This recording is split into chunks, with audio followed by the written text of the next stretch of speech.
They say a man loses everything the moment he is thrown out of his own home.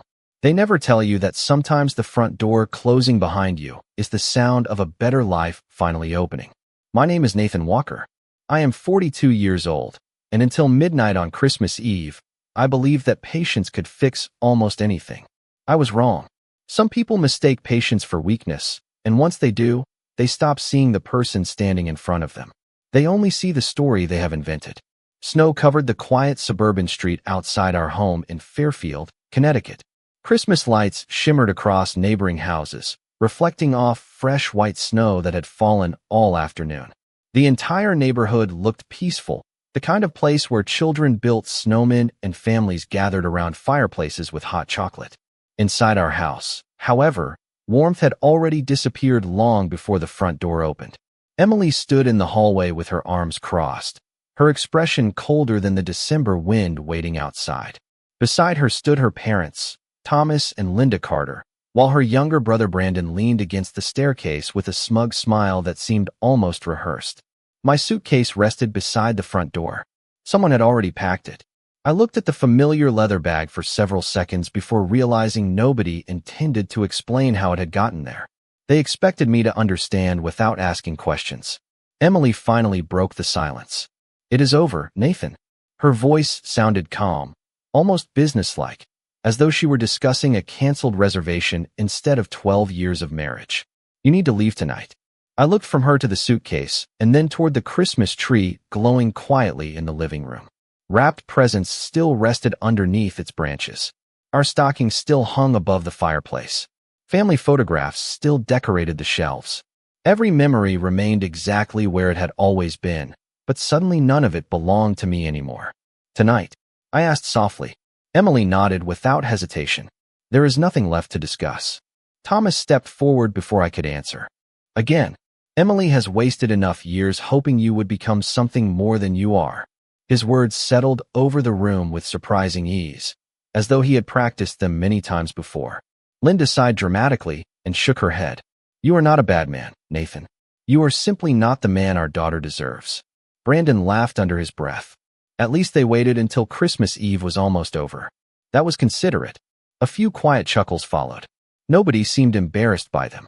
I stood there listening without raising my voice. Over the years I had learned that arguments rarely change opinions already protected by pride. The loudest person in a room is not always the strongest. Sometimes strength is measured by the words a person chooses not to say. Emily walked toward the door and opened it. Cold winter air rushed into the hallway, carrying tiny snowflakes that drifted across the hardwood floor before melting. "Please do not make this harder than it already is," she said. "Harder." I almost smiled at the word. She believed the difficult part was asking me to leave. She did not realize the difficult part had happened slowly over many years, one disappointed glance at a time, one interrupted conversation at a time, one silent dinner at a time. Tonight was only the final page of a story that had been ending for much longer than either of us wanted to admit. I picked up my suitcase and slipped on my dark navy wool coat. My wedding ring suddenly felt heavier than it ever had before. I looked once more at Emily. I searched her face for hesitation, regret, or even uncertainty. I found none. She had already crossed that bridge long before tonight. "I hope you find what you are looking for," I said quietly. She looked away before answering. "I hope you finally grow up." Thomas held the front door wider. "Goodbye, Nathan." No one hugged me. No one wished me a Merry Christmas. No one asked where I would sleep. As I stepped outside, the freezing air wrapped around me instantly. The front door closed behind me with a soft click that somehow sounded louder than any slammed door ever could. I stood alone on the snow-covered walkway beneath a silent winter sky. The lights inside the house remained bright. Through the front window, I could see shadows moving as everyone returned to the living room, already continuing the holiday without me. It was as though I had simply been another decoration they no longer wanted. I slowly walked toward my car parked along the curb. Snow crunched beneath every step. My breath formed pale clouds in the cold air. I placed my suitcase inside the trunk, but did not start the engine. For several long moments, I simply sat behind the steering wheel staring at the house where I had believed I would grow old. Then my phone vibrated. An unfamiliar number appeared on the screen. I almost ignored it, assuming it was another holiday greeting sent to the wrong person. Something told me to answer anyway. Nathan Walker? A calm older voice asked. Yes. My name is Charles Bennett. I am the senior attorney representing your grandfather's estate. I am deeply sorry to inform you that Mr. William Walker passed away earlier this evening. Before his passing, he left very specific instructions. He asked that you be contacted immediately, regardless of the hour, because beginning tomorrow morning, every member of the Walker family and the board of directors will be waiting for their only heir. Nathan Walker. That was the name Charles Bennett repeated before ending the call, but for several long seconds I could not answer. I simply sat inside my car while snow settled across the windshield, watching the lights from the house where my marriage had just ended blur behind tiny flakes of white. Christmas Eve had already taken everything I believed mattered. Now it was handing me news I had spent years convincing myself would never arrive. My grandfather was gone. William Walker had always been the strongest man I had ever known. Even in his 80s, his voice carried the quiet confidence of someone who never needed to prove his worth because everyone around him already knew it. The last time we spoke was almost 2 years earlier. He asked me one simple question. Are you still happy living the life you chose? I answered yes without hesitation because at the time I truly believed it. I loved Emily. I believed building an ordinary life together mattered more than family wealth, private aircraft, executive boardrooms, or newspaper headlines. My grandfather listened without interrupting. Before hanging up, he simply said, "Then I will respect your decision, Nathan. Just remember that truth has a way of arriving exactly when it is needed." I never understood those words until that snowy Christmas night. I finally started the engine and drove away from the house. The roads were nearly empty, giving me too much time to think.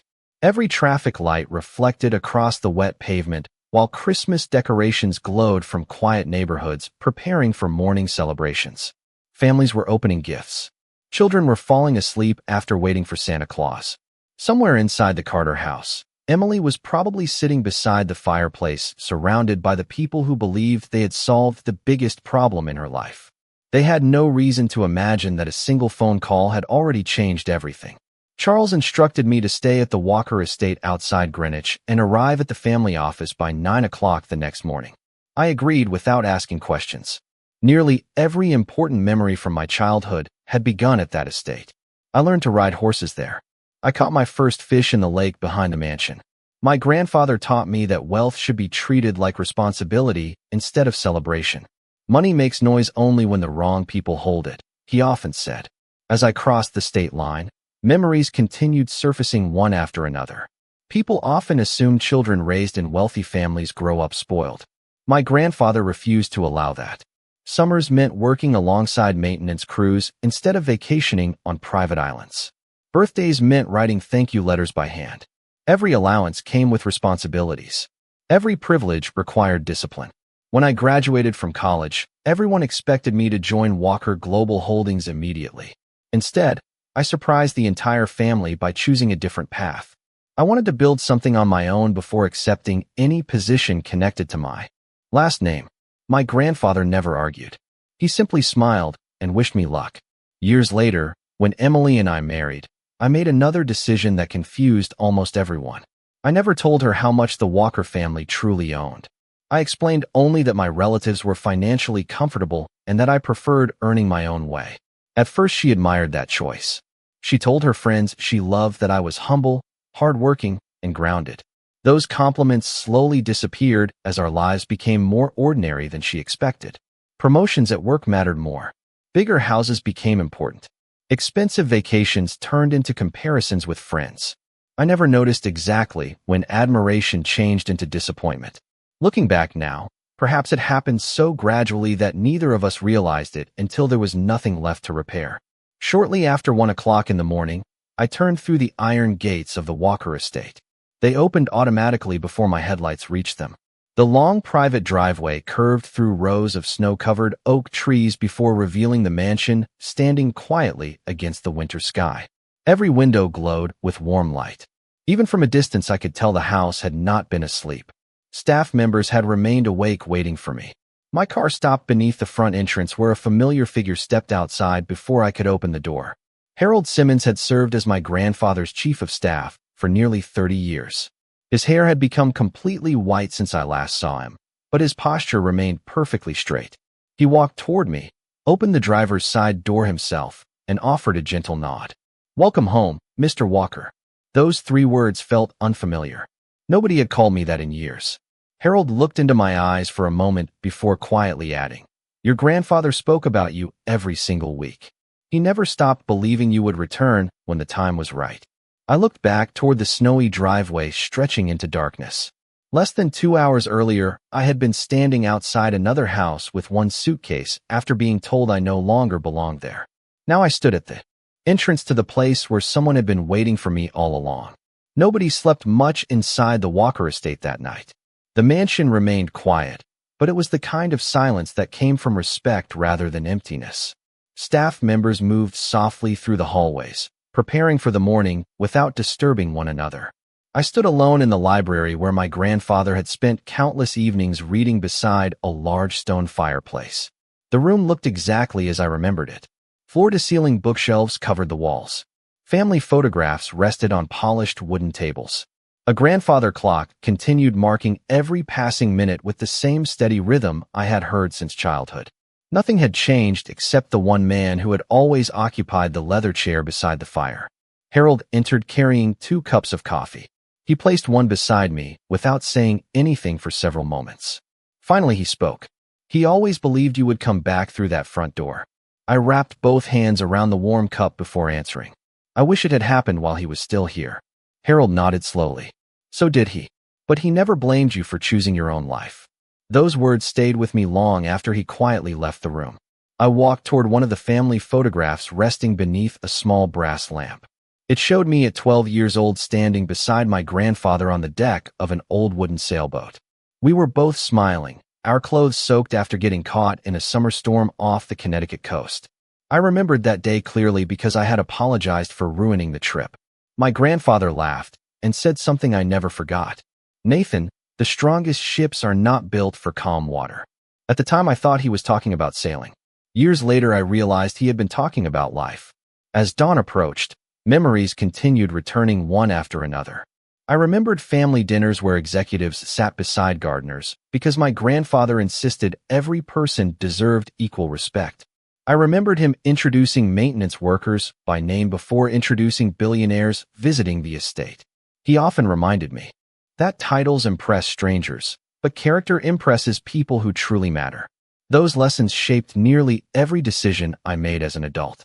They were also the reason I never wanted Emily to marry a family name instead of a man. When we first met at a neighborhood charity event nearly 14 years earlier, I introduced myself simply as Nathan Walker, an architect beginning his own small design firm. She never asked about my relatives. She cared about my ideas, my sense of humor, and the simple future we imagined building together. During those early years, I believed I had finally found someone who loved the person standing beside her rather than the life surrounding him. Looking back, perhaps that was true in the beginning. People rarely change all at once. Expectations grow quietly, almost invisibly, until they become impossible to ignore. After our wedding, I occasionally received invitations to major family events connected to Walker Global Holdings. Most of them I politely declined. Emily asked why I seemed uninterested in attending formal gatherings. I told her my grandfather respected my independence and preferred that I succeed without relying on family influence. That explanation satisfied her for a long time. Eventually, however, ordinary life became less exciting than the lives displayed by people around us. Friends accepted executive positions inside family companies. Social media filled with photographs from luxury vacations, expensive celebrations, and elegant homes. Emily never directly complained about our life together, but her questions slowly changed. She wondered why I worked so many hours for a modest architecture practice. She asked why I never contacted relatives who could supposedly open bigger opportunities. I smiled and told her I wanted to earn success honestly. She smiled back, but each year her smile seemed a little less convinced. By 7:30 that Christmas morning, the Walker estate had begun filling with arriving vehicles. Black sedans entered through the front gates one after another before disappearing beneath the covered entrance. Board members, senior executives, legal advisors, and longtime trustees quietly greeted Harold before entering the mansion. Every person dressed in dark business attire despite the holiday. No reporters waited outside. No television cameras gathered near the gates. My grandfather had always believed that important family matters deserved privacy rather than publicity. From the second-floor balcony overlooking the grand entrance hall, I watched respected leaders from around the country remove their coats and speak softly with one another. Many of them had known me since childhood. Several looked up and noticed me standing above them. One by one, they offered respectful nods. No applause. No dramatic welcome. Only quiet acknowledgement that I had finally returned. Harold approached once again and stopped beside me. "The board meeting begins in 30 minutes, he said. "Before that, Mr. Bennett asked me to give you something." He handed me a small sealed envelope with my name written across the front in my grandfather's unmistakable handwriting. My fingers froze for a moment before carefully opening it. Inside rested a single folded sheet of paper. There were only 2 handwritten sentences. "If you are reading this, then life has once again reminded you that people reveal themselves most clearly when they believe you have nothing left to offer. Do not answer them with anger, Nathan. Answer them by becoming the man I always knew you already were." Nearly every seat inside the Walker boardroom was occupied before 9 o'clock. The room itself reflected my grandfather's philosophy. It was elegant without being extravagant, built from dark walnut, natural stone, and floor-to-ceiling windows overlooking the snow-covered grounds of the estate. No oversized company logos covered the walls. No displays celebrated wealth. Instead, framed photographs showed hospitals, schools, research centers, and community projects funded by the Walker Foundation over several decades. My grandfather believed success should be measured by what remained after profit had already been counted. As I entered the room, every conversation quietly stopped. More than 20 directors, senior executives, trustees, and legal advisors stood at the same time. Nobody applauded. Nobody rushed toward me. Respect expressed through silence often carries more meaning than celebration. Charles Bennett approached first and extended his hand. "Good morning, Nathan." I returned the handshake. "Good morning, Charles." He looked at me for a brief moment before speaking softly enough that only I could hear. "Your grandfather prepared for this day with remarkable care. He wanted your first meeting to feel like a beginning rather than a farewell." I nodded without answering. Some emotions become smaller when spoken aloud. Others deserve to remain private. Once everyone returned to their seats, Charles formally opened the meeting. The first hour focused entirely on honoring William Walker's legacy. Financial achievements were mentioned only briefly. Instead, board members spoke about his integrity, patience, generosity, and unwavering belief that leadership meant protecting people rather than controlling them. I listened quietly, remembering conversations from my childhood that suddenly carried entirely new meaning. One director recalled how my grandfather personally visited construction sites instead of relying solely on reports. Another described how he refused to close facilities in struggling communities even when short-term profits suggested otherwise. Every story painted the same picture: character before recognition, responsibility before reward. The company had inherited those values because one man practiced them every day. Eventually, Charles stood and opened a thick leather portfolio resting before him. "We will now proceed according to Mr. Walker's final estate instructions." The room became perfectly still. He removed several sealed documents, verified their signatures with 2 independent trustees, and began reading the official provisions exactly as written. My grandfather had divided personal gifts among family members, charitable organizations, longtime employees, and educational institutions. Each decision reflected decades of thoughtful planning. Nothing appeared rushed or emotional. Then Charles reached the final section. He paused briefly before continuing. "Effective immediately upon the completion of this meeting, all controlling voting interests held directly or indirectly through the Walker Family Trust shall transfer exclusively to Nathan William Walker, who has been designated as sole successor and only heir under the terms established by the trust agreement." No one expressed surprise. Several board members simply nodded because they had clearly known this outcome for years. I looked around the room and realized I was the only person still adjusting to the reality of those words. Charles continued reading. Along with ownership came responsibilities that reached far beyond financial assets. Thousands of employees across multiple industries depended upon decisions made inside this organization every single day. Hospitals under construction, scholarship programs, research partnerships, housing initiatives, agricultural investments, international manufacturing operations. The inheritance was never simply about money. It was about stewardship. That was precisely how my grandfather intended it. After the legal formalities concluded, the chairman of the governance committee stood. "Nathan, your grandfather asked that we share one final instruction with you after the transfer became official." He unfolded a handwritten note copied from the original letter. He believed leadership begins the moment you stop asking what belongs to you and start asking who depends upon you. The room remained silent after those words. I understood exactly why. Every executive sitting around that table had spent years following a man who lived according to that principle. Now they wanted to know whether I would do the same. I stood slowly and looked around the room before speaking. I cannot promise to become my grandfather. No one could. But I can promise to protect the values that built everything represented here.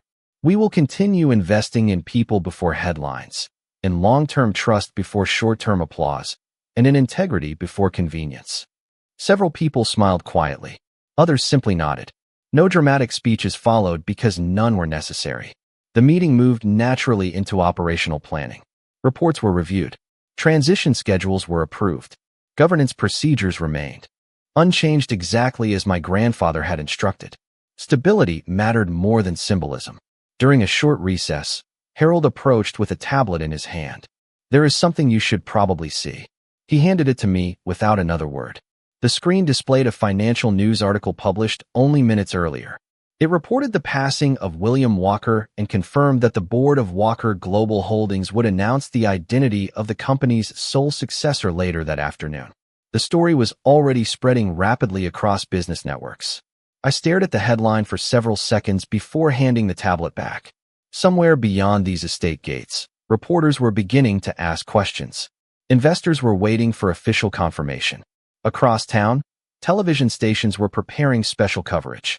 And in another quiet neighborhood less than 30 miles away, Emily and the Carter family were starting a new morning completely unaware that the name appearing across every financial news broadcast before sunset would be the same man they had calmly asked to leave their home only hours before. The announcement was scheduled for 3 o'clock that afternoon, but long before then the phones inside the Walker estate never seemed to stop ringing. Financial networks requested official statements. International partners sent condolences. Senior executives confirmed travel plans for the coming week. Through every conversation, the atmosphere remained calm because everyone inside the organization had prepared for this transition years before it actually happened. My grandfather believed true leadership was measured by how little confusion followed unexpected change. Harold escorted me from the boardroom into my grandfather's private office, a room I had not entered since leaving the estate more than a decade earlier. Nothing inside had been altered. The large oak desk still faced the windows overlooking the frozen lake. A brass compass rested beside neatly organized legal pads. Shelves filled with history books and biographies surrounded the room. There were no trophies or framed magazine covers celebrating personal success. Instead, photographs showed employees receiving retirement awards, students accepting scholarships, and families standing in front of newly completed homes funded through charitable projects. My grandfather always believed that people mattered more than headlines. Harold quietly closed the office door behind us. "There is one final matter before today's announcement," he said. He walked toward a built-in cabinet and unlocked the lowest drawer using a small silver key. Inside rested a leather document case with my name embossed in gold lettering across the front. Harold carefully placed it on the desk before stepping back. "Mr. Walker instructed me personally that this belongs to you only after the board officially recognized your position." I opened the case slowly. Inside were handwritten journals spanning nearly 15 years, along with family trust documents, personal letters, and one sealed envelope marked, "For Nathan, when responsibility becomes yours." I ran my fingers across the envelope without opening it immediately. Some moments deserve to remain exactly where they are for a few extra seconds before life changes forever. Harold smiled gently. He hoped those journals would help you understand not only what he built, but why he built it. After Harold left, I sat alone in the office for nearly half an hour reading portions of the journals. They contained observations about leadership, family, patience, and the importance of humility. One entry caught my attention more than the others. It had been written shortly after my wedding to Emily. My grandfather described meeting her for the first time and wrote that she seemed kind, intelligent, and sincere. At the bottom of the page, he added one final sentence. I hope they always remember that love grows strongest when neither person needs the other's fortune to recognize their value. I closed the journal and stared through the windows toward the snow-covered grounds. He had hoped for the same future I wanted. Neither of us imagined how quietly expectations could reshape a marriage over time. My phone, which had remained silent all morning, suddenly vibrated across the desk. Emily's name appeared on the screen.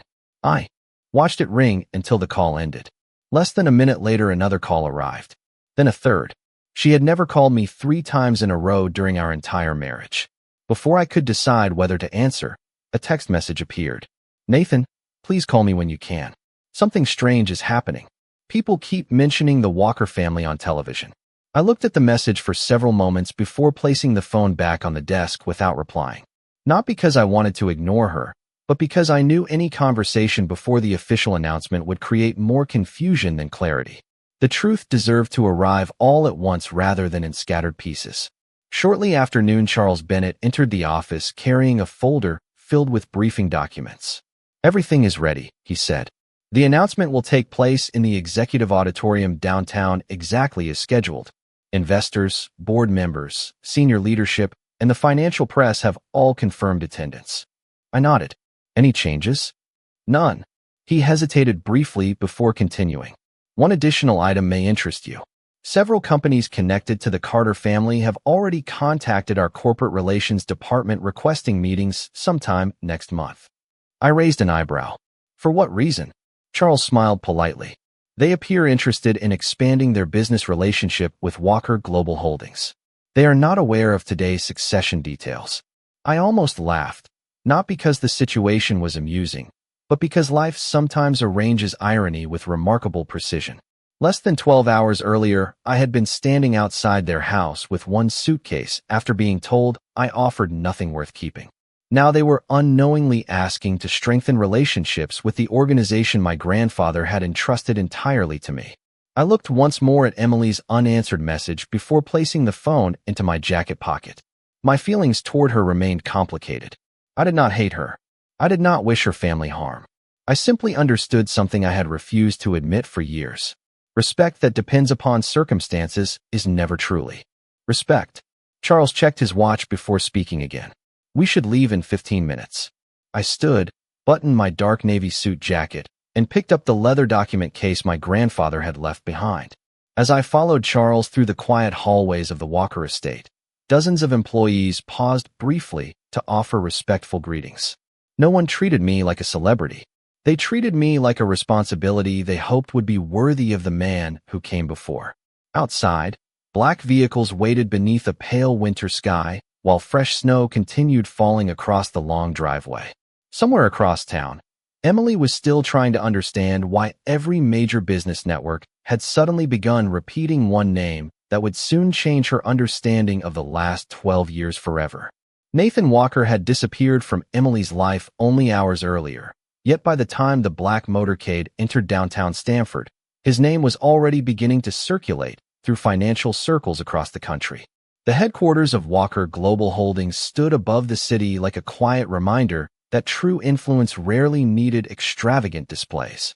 The building reflected clean architectural lines, polished stone, and walls of glass overlooking Long Island Sound. Employees gathered respectfully near the entrance as our vehicles arrived, not because they had been instructed to celebrate, but because they understood they were witnessing the beginning of a new chapter in the company's history. Charles Bennett stepped from the first car, while Harold walked beside me through the main entrance. Conversation stopped almost immediately. Hundreds of employees stood naturally along the wide lobby without crowding forward. Many had worked beside my grandfather for decades.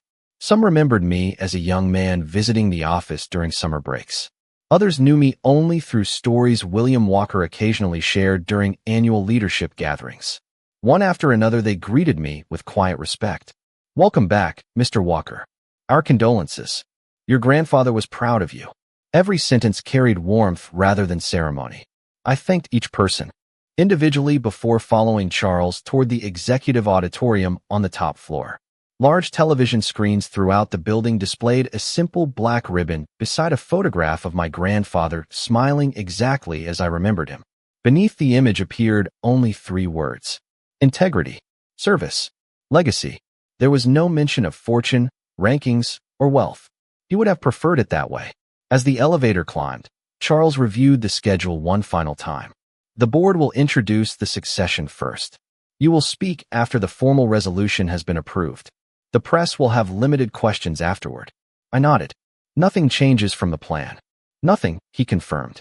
When the elevator doors opened, the atmosphere changed completely. The executive auditorium had already filled with board members, institutional investors, senior leadership, legal advisors, and representatives from major financial publications. Television cameras remained positioned quietly at the rear of the room. Reporters spoke in low voices while technicians completed final equipment checks. On the large stage stood a single podium beside the company flag and a portrait of William Walker. There were no dramatic lights or oversized presentations. The focus remained exactly where my grandfather would have wanted it, on responsibility rather than spectacle. I waited inside a private conference room adjacent to the stage while Charles addressed the audience. Through a monitor mounted on the wall, I watched him honor my grandfather's decades of leadership before explaining that the succession plan had been completed exactly according to long-established trust documents. Then the chairman of the board stood and unanimously approved the formal transfer of governance authority. Every director voted in favor without hesitation. The decision had never been uncertain. It had simply remained confidential until this moment. My phone vibrated quietly inside my jacket pocket. I glanced at the screen. 5 missed calls from Emily. 3 from Thomas Carter. 2 from Brandon.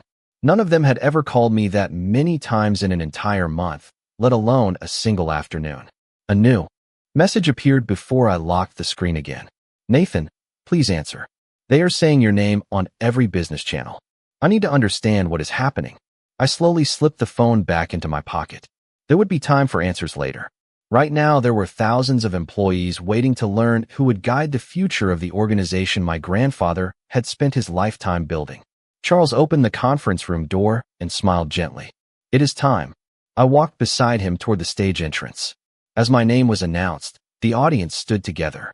The applause that followed remained respectful rather than overwhelming, lasting only a few moments before the room returned to complete silence.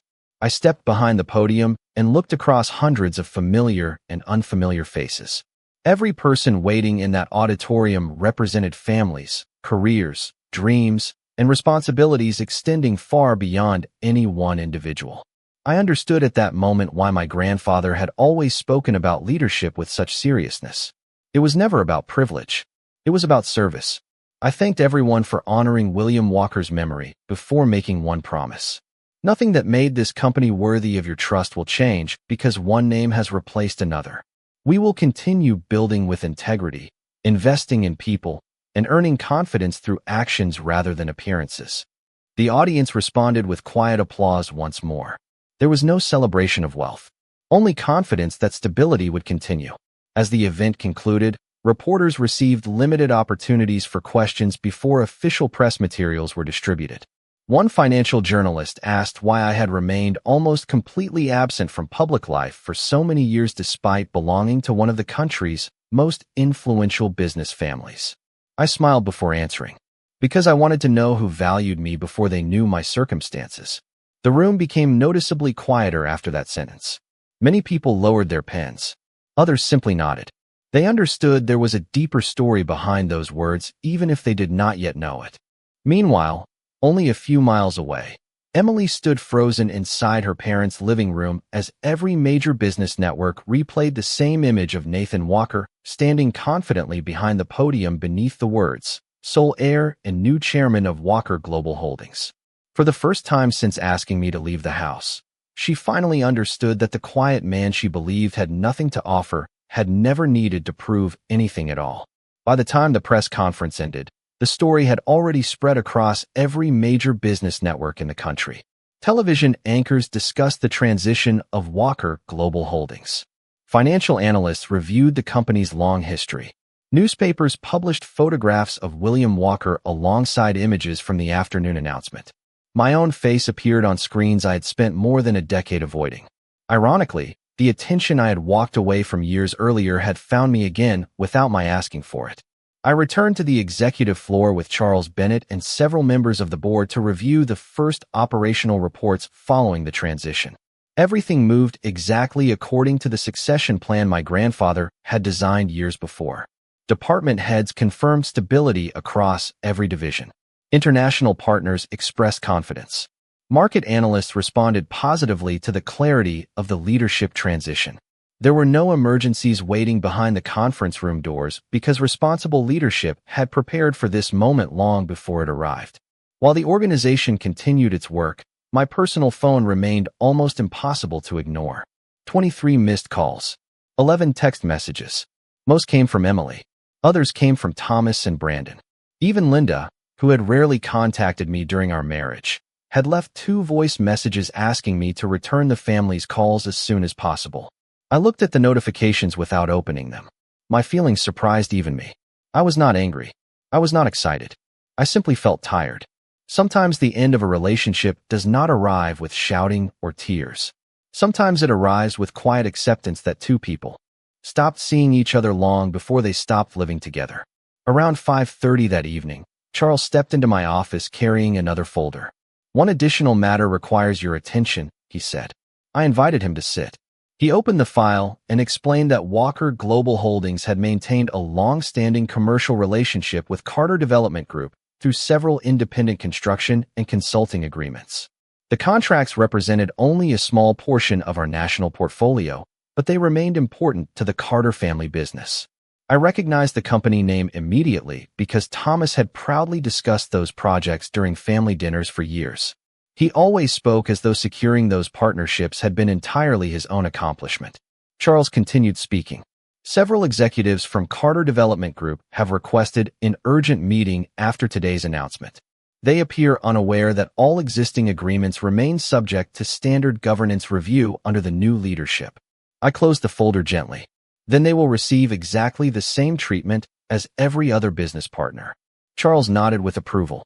"That was also your grandfather's expectation. No special advantages. No special disadvantages. Only policy." "Understood." After he left, I walked toward the floor-to-ceiling windows overlooking the city. Snow continued falling beyond the glass, covering rooftops and quiet streets in fresh white layers. I found myself thinking less about the company and more about Christmas Eve. Only 24 hours had passed since I stood outside the Carter home, holding a single suitcase, while the people I considered family watched me leave without asking where I would spend the night. It no longer hurt the way it had before. Pain changes once understanding replaces confusion. Emily had not ended our marriage because she suddenly discovered something new about me. She ended it because she believed she already knew everything worth knowing. That realization mattered far more than any inheritance. My phone rang again. This time I answered. "Nathan." Emily's voice sounded smaller than I had ever heard it. "Thank you for calling back." I remained quiet for a moment before speaking. "How are you?" She let out a slow breath. "Confused. Embarrassed. I do not even know where to begin." I looked toward the snow outside. "Then begin wherever you need to." Another silence followed. "Everything on television, it is true?" "Yes." "You really are William Walker's grandson?" "Yes." "And today?" Her voice trembled slightly. "You became the only heir." "Yes." She cried quietly before asking the question I already knew was coming. "Why did you never tell me?" I answered honestly. "Because I wanted someone to love Nathan Walker before they loved the Walker name." She did not interrupt. "For many years," I continued, "I believed that person was you." Her breathing became unsteady. "I did love you. I believe you did. Then why does it feel like I never knew you?" I closed my eyes for a moment. "Because after a while you stopped asking about my life and started comparing it to everyone else's." The silence that followed lasted nearly half a minute. Finally, Emily whispered, "My father keeps saying there must be some misunderstanding." I almost smiled. "There is no misunderstanding. He wants to meet with you. If his company needs a business meeting, our corporate relations department will schedule one through normal procedures." She sounded surprised by my answer. That is all. That is all. Another long pause settled between us. She finally asked one last question. Nathan, is there any chance we can talk in person? I looked down at the wedding ring still resting on my hand. Slowly, for the first time since Christmas Eve, I removed it and placed it carefully on my desk beside my grandfather's journals. Not today, Emily, I replied gently. Today I have responsibilities that existed long before either of us met. After ending the call, I stood alone inside the quiet office, realizing that the hardest conversation of my life had ended without anger, without blame, and without raising my voice even once. Outside the window, the city lights reflected across the falling snow, while somewhere across town the Carter family was only beginning to understand that the future they believed they controlled had quietly slipped beyond their reach the moment they chose to judge a man's worth by what they could see instead of who he truly was. Nearly a week passed before I saw Emily again. The days between Christmas and New Year's had been filled with board meetings, strategic planning sessions, and conversations with leaders across every division of Walker Global Holdings. My grandfather had prepared the company so thoroughly that my role during those first days focused less on changing direction and more on preserving stability. Every morning I read through his journals before beginning work. Every evening I discovered another lesson hidden between the pages. He had written about patience far more often than profit. He believed that people eventually revealed themselves without needing to be exposed by anyone else. Looking back at Christmas Eve, I finally understood exactly what he meant.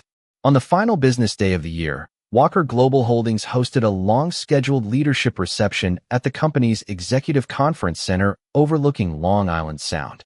The event had been organized months before my grandfather's passing, and rather than cancel it, the board decided to dedicate the evening to his memory while introducing the new leadership team to long-term partners and community organizations. Hundreds of guests attended, including business leaders, charitable foundation representatives, university presidents, and executives from companies that had worked alongside the Walker organization for decades. The atmosphere remained respectful rather than extravagant. Soft music filled the room while conversations centered on future projects and community investments instead of celebrations. Shortly after the reception began, Charles Bennett quietly approached me. There is something you should know, he said. Thomas Carter has arrived. I looked toward the entrance. Standing just inside the lobby were Thomas, Linda, Brandon, and Emily. They had been invited because Carter Development Group remained one of many companies maintaining legitimate commercial relationships with Walker Global Holdings. No invitation had been extended because of personal history. Their company had received exactly the same invitation as every other qualified partner. For several moments they remained near the entrance, visibly uncertain. Employees greeted them politely, but I could immediately recognize the difference in their expressions from Christmas Eve. Confidence had been replaced by hesitation. Brandon, who once laughed as I carried my suitcase into the snow, now kept both hands in his pockets while avoiding eye contact with nearly everyone. Thomas slowly scanned the room until his eyes finally met mine across the conference hall. Neither of us moved immediately. There was no dramatic confrontation, no angry exchange. Only a long moment where two men silently remembered the same Christmas night from completely different perspectives. I walked toward them with the same calm pace I used when greeting every other guest. Good evening, I said. Thomas extended his hand almost instinctively. Nathan. I accepted the handshake politely. I hope your family has been well. He lowered his eyes briefly before answering. We have had a great deal to think about. Linda quietly stepped forward. We wanted to express our condolences regarding your grandfather. Thank you, I replied sincerely. He would have appreciated your kindness. Emily stood slightly behind the others without speaking. She looked exactly the same as she had on Christmas Eve, yet somehow completely different. Not because of her clothes or appearance, but because certainty had disappeared from her face. For years she believed she understood my entire life. Now she realized how much she had never asked. Thomas cleared his throat before speaking again. Nathan, I know business matters will always follow proper procedures. I respect that, but I also wanted to apologize personally for the way we treated you. His voice remained steady, though noticeably quieter than I had ever heard it before. There is no excuse for what happened. Brandon nodded in agreement. I was disrespectful. I thought making jokes made me look important. It only showed my own immaturity. Hearing those words surprised me more than I expected. Not because I had been waiting for an apology, but because genuine accountability is far rarer than pride. I looked at each of them before answering. I appreciate your honesty. No lecture followed. No reminder of Christmas Eve. The past already knew what it was. Emily finally stepped forward once the others fell silent. Could we talk for a few minutes? She asked softly. I glanced around the reception hall where guests continued discussing scholarships, hospitals, renewable energy projects, and future partnerships. Then I nodded. We walked onto an outdoor terrace overlooking the frozen shoreline, where quiet waves touched the rocks beneath a pale winter sunset. The cold air carried the familiar scent of salt water and pine. Neither of us spoke immediately. Emily rested both hands against the stone railing before finally breaking the silence. I have replayed that night in my mind every day since it happened.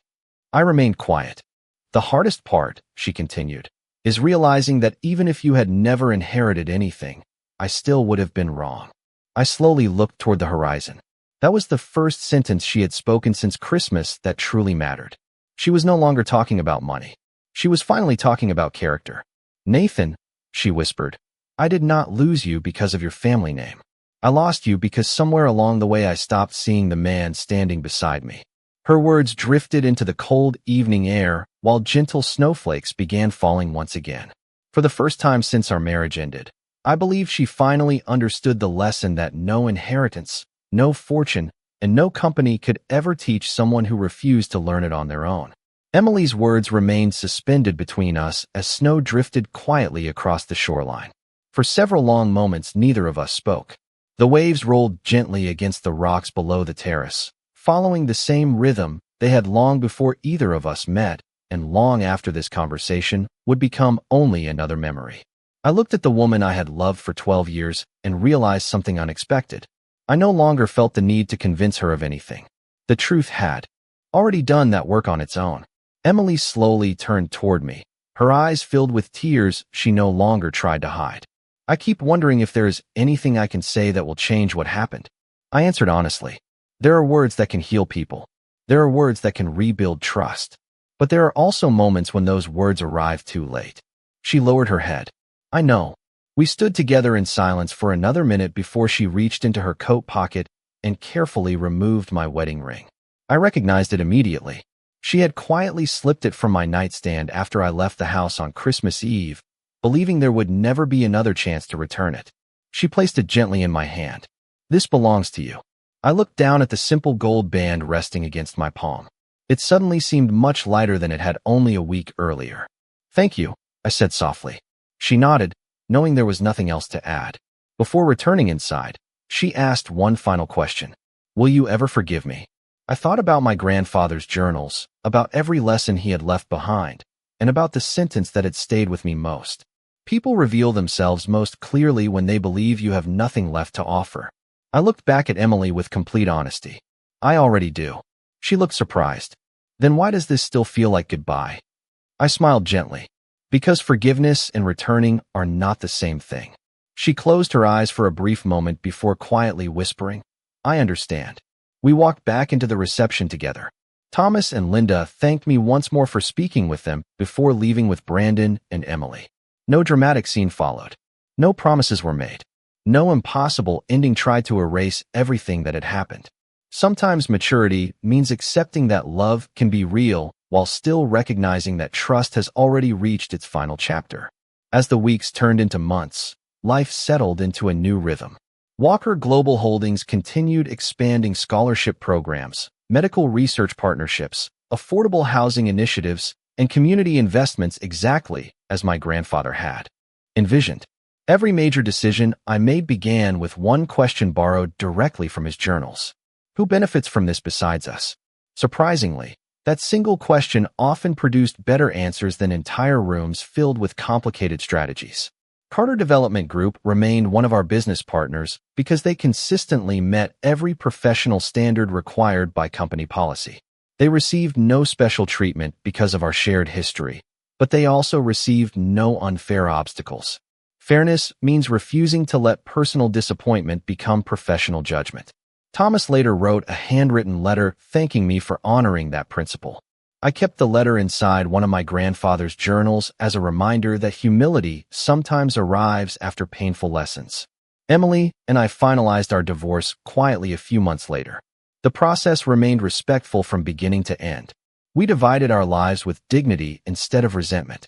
Occasionally, I heard through mutual friends that she had begun volunteering with several charitable organizations, choosing a quieter life than the one she once believed she wanted.